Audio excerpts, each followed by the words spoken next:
សូមជូនរឿងប្រវត្តិនំក្រឡាន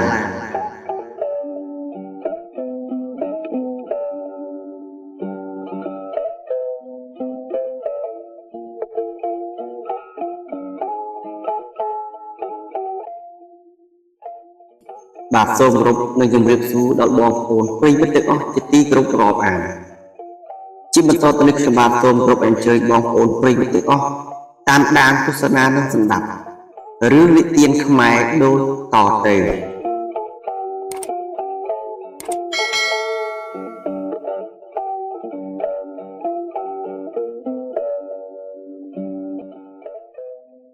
ក្នុងរឿងនិទាននេះ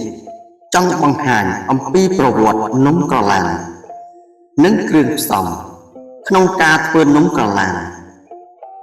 មួយវិញទៀតក៏ចង់បង្ហាញពីការដោះស្រាយបញ្ហានៅពេលដែលយើងជួបប្រទះតាមប្រវត្តិនំក្រឡានមានរឿងនិទានដូចតទៅសេននិងតាំងរស់នៅក្នុងខេត្តបៃលិនថ្ងៃមួយពួកគេនិងអ្នកភូមិដទៃទៀតនាំគ្នាទៅជីកត្បូងពួកគេរៀបចំចានឆ្នាំងអង្ករត្រីសាច់យកទៅជាមួយព្រោះទីតាំងជីកត្បូងនៅឆ្ងាយពីភូមិពួកគេត្រូវដើរស្ទើរពេញមួយថ្ងៃទើបទៅដល់ទីតាំងជីកត្បូងនោះដល់កន្លែងជីកត្បូងពួកគេបានធ្វើរោងតូចមួយសម្រាប់ស្នាក់នៅនិងទុកដាក់សម្ភារៈផ្សេងនៅក្បែរទីតាំងជីកត្បូងនោះនៅក្នុងព្រៃអ្នកជីកត្បូងទាំងអស់ត្រូវមានការប្រុងប្រយ័ត្នខ្ពស់ព្រោះអាចមានសត្វសាហាវជាច្រើនអាចមកយាយីពួកគេនៅពេលយប់ពួកគេត្រូវបំពុះភ្លើងការពារមុខនិងកម្ដៅខ្លួន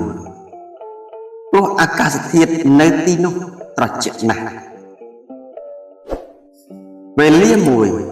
សេនតាំងនិងអ្នកភូមិផ្សេងទៀតកំពុងតែរែងត្បូងស្រាប់តែមានសំឡេងស្រែកកងរំពងព្រៃងូកងូកសេនស្រែកយ៉ាងខ្លាំងថាសូមប្រុងប្រយ័ត្នទាំងអស់គ្នាពេលនេះដំរីចុះព្រៃកំពុងបោកម្ដៅមករកពួកយើងហើយប្រយ័ត្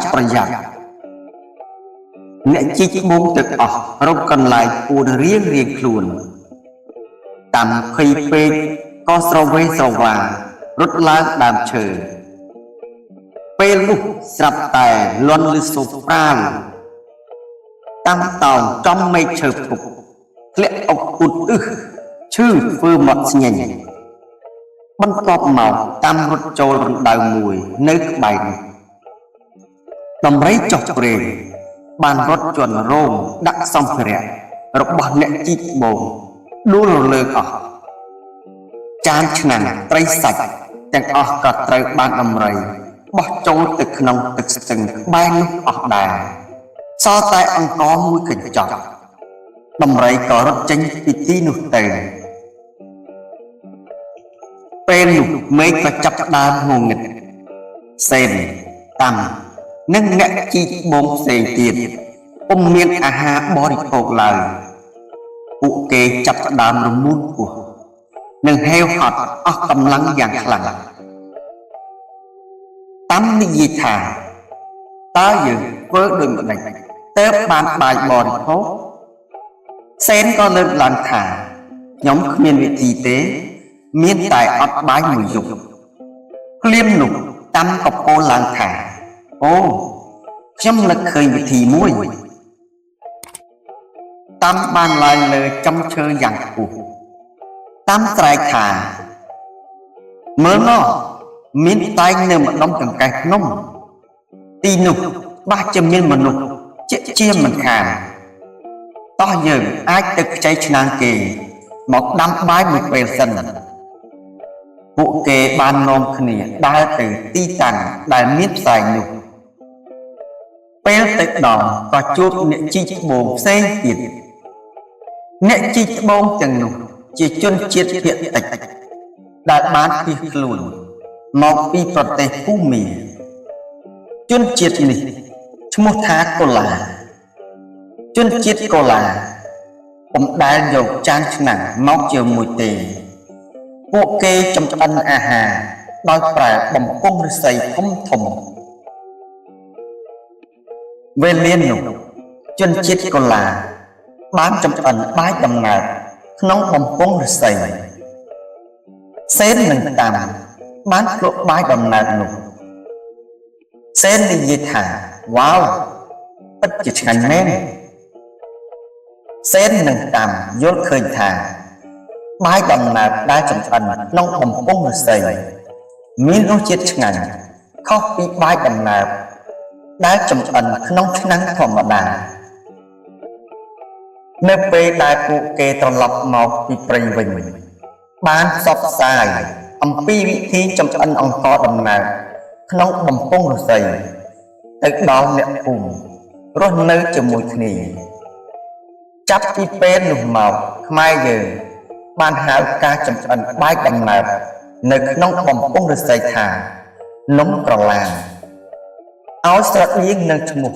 ជនជាតិភាគតិចកូឡាដែរនំក្រឡានមានគ្រឿងផ្សំដូចជាអង្ករដំណើបសណ្តែកខ្មៅស្ករខ្ទិះដូងនិងអំបិលបន្តិចបន្តួចដោយយកស្លឹកចេកឬស្រកីដូងធ្វើឆ្នុកហើយបន្ទាប់មកគេដុតក្នុងចង្ក្រានធ្វើពីរបាសដៃចំពោះរយៈពេលនៃការដុតនំក្រឡានអាស្រ័យទៅលើទំហំបំពង់ឫស្សីធំឬតូចជាដើម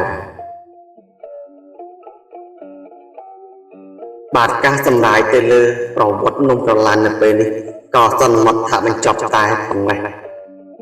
ខ្ញុំបាទសូមគោរពថ្លែងអំណរគុណដល់បងប្អូនប្រិយមិត្តទាំងអស់ដែលតែងតែចំណាយពេលវេលាដ៏មានតម្លៃមកតាមដានទស្សនានិងសម្ដាប់វីដេអូរបស់ខ្ញុំបាទពីដើមរហូតដល់ចប់